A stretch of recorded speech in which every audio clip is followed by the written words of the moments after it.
Continuando aqui a conversa com o Saulo Ribeiro, estava falando que estávamos vendo um jogo do Brasil, estava aqui no Espírito Santo com um espetáculo Carta de um Pirata, quando o conheci, estávamos num bar, já éramos amigos, e eu virei para ele e falei assim, ele trabalhava na Defensoria Pública do Estado do Espírito Santo, ele tinha um contato com o sistema prisional. E eu lancei quase que brincando para ele, o pirata é um ladrão dos mares.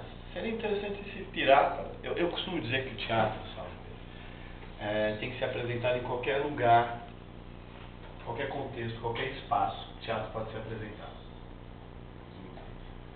Qualquer espaço. Será que eu acredito nessa minha teoria mesmo? Eu me perguntei.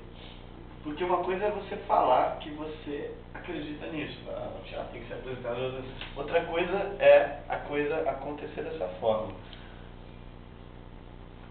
Quando eu me propus em fazer na cadeia, a ideia era justamente confrontar essa perspectiva. Ou seja, se o teatro pode acontecer em qualquer lugar, ele pode acontecer inclusive no cárcere. Saulo Ribeiro levou a sério essa minha reflexão e falou, então vamos marcar a apresentação na cadeia. Tirou o celular e na hora já fez um contato em que a peça Cárcere foi marcada. Eu lembro que eu fiquei numa tensão, porque se por um lado isso era a realização de um desejo, por outro tinham algumas perspectivas complicadas, não é? Não é um pouco isso? Bastante. Nunca tinha havido uma peça de teatro naqueles lugares. Algumas aulas que nunca se misturavam, nesse caso se misturaram. Foi incrível, né? Eu achei também. No começo eu tinha um certo receio, inclusive antes de ir para os presídios a gente falou assim, vamos ter que mexer na peça, vamos ter que tirar algumas coisinhas, tipo uma cena que você tinha quando os piratas iam fugir, vamos fugir por aqui, não, por ali, vamos fugir por ali, por ali. Essa cena não podia rolar. Motivar a fuga, né? Aquela questão da fuga e tal. Eu lembro que teve uma cena, eu estava num presídio feminino, que eu quis fazer uma brincadeira, é bom sempre improvisar para vitalizar a coisa. Aí eu olhei para elas, aquele bando de mulher reunida, e falei assim, eu estou no paraíso. No que eu falei isso, eu vi que rolou uma tensão concreta no ar. Elas meio que se olharam e uma delas pegou e falou, não, você não está no paraíso não. No paraíso você não está. Você está num harém. No que ela falou isso, as outras riram e o clima voltou a ficar ameno. Né?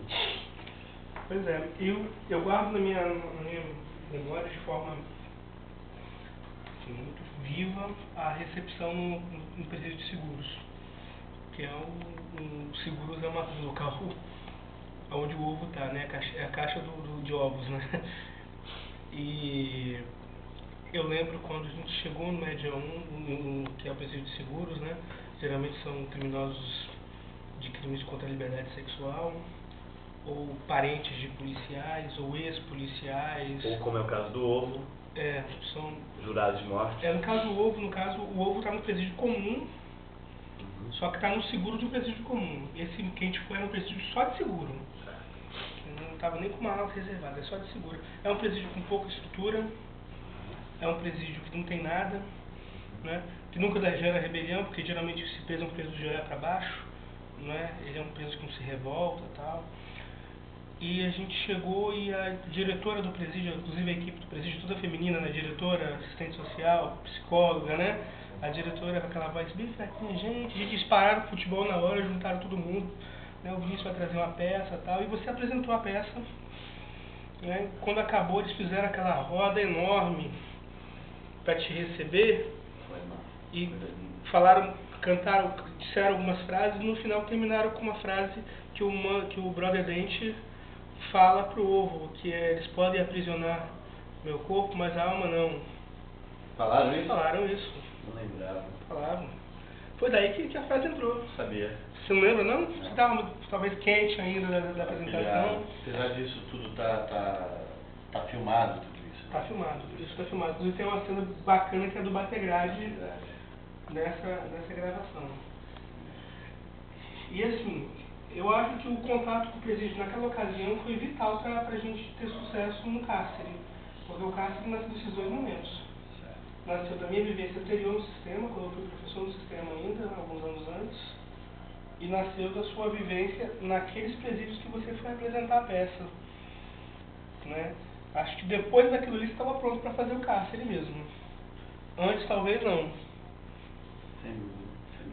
E como disse lá o Igor Vitorino, né, você lembra que escreveu ontem que é uma peça sem clave escuro, que não se questiona o bem e o mal, né?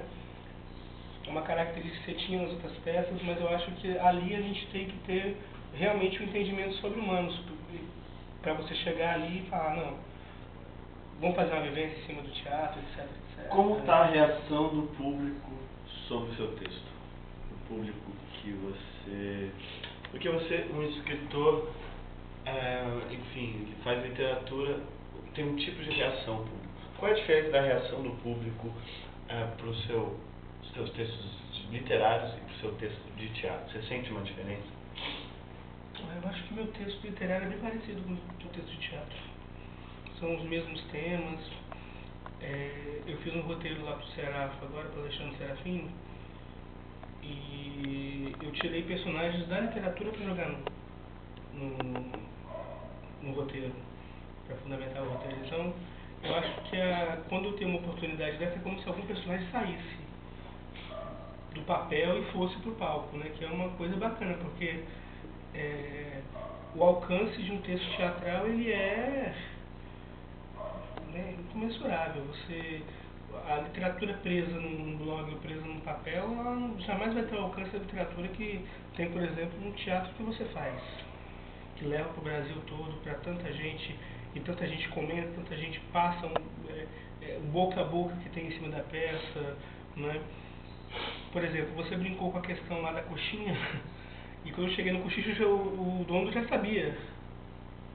Como assim? Quando você brincou no domingo com a questão da coxinha no cárcere. Claro, porque ninguém vai saber que coxinha é essa. Não, você chegou e no meio da peça falou que gostava, por exemplo, da coxinha, do cochicho, da pena, da lama. Um lugar aqui em Vitória. Com aquele molinho verde, você fez uma regionalizada ali, né? Tem um momento da peça que é interessante que o pianista, ele diz assim, que é um pianista que está fazendo, diz assim, todo mundo diz assim, que bom que você faz o que você gosta, tocar piano.